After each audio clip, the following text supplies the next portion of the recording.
modern Christian idea with a lot of Protestant groups. There's this idea that if you're doing good in this world, it's because God loves you. Okay, if you're doing good in this world, you got a good job, you got a house that's paid off, family's good, health is good, it means God loves you. And if you lost your job and you can't get a job and you're homeless and this and that or the other, maybe it's because you're out of the grace of God.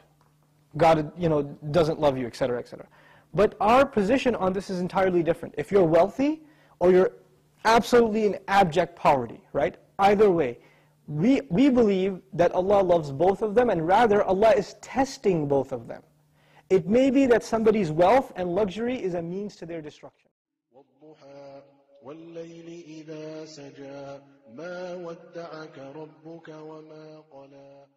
You have a show I heard about, some brothers told me, there's a show called Celebrity Cribs, where you go into these famous people's homes and they show off their incredible mansions and stuff like that. Who has a bigger crib than Fir'aun?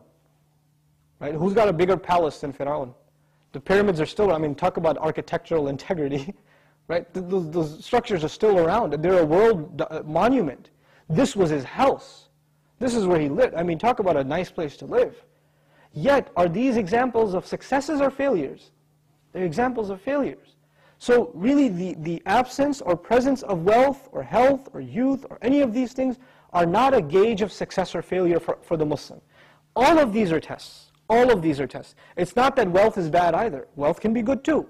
And it's not that poverty is bad. Poverty can be good too. The thing that we can say definitively about them is both of them are a test. To test whether we truly believe or not. When we get wealth, do we misuse it? Do we overspend? Do we not care? We feel like, oh, I can make a lot of money, I'm very qualified. You're not qualified at all. There are people much more qualified than you that can't get a job, right? And if you run a successful business, there are people that are much more skilled than you at running a business that have failed. It's not because of your skill. And it's not because of your resume. It's not because of your degree. It's because Allah is providing you.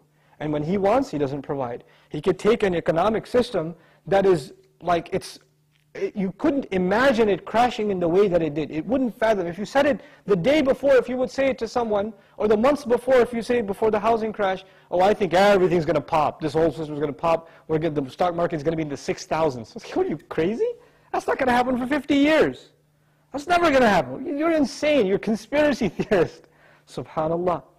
How Allah turns the face of the world around in just the blink of an eye, letting us know that it's not us that ensure our provision, that it is He who's in charge. There's Wallahu ghalibun ala amrina. He's dominant over our affairs. To briefly answer your question, inshallah now, this idea of, what reason do I have to turn back to Allah? Actually, perhaps Allah took some worldly things away from you, so you learn to rely more on Allah. What is a slave to do but to rely on Allah?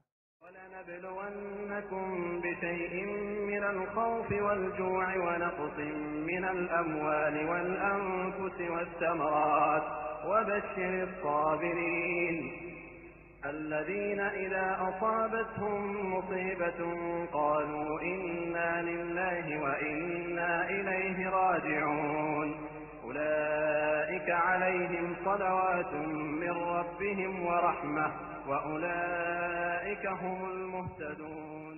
Really, Allah puts us through these tests so we can show our reliance on Him, and then He opens doors that you couldn't even imagine.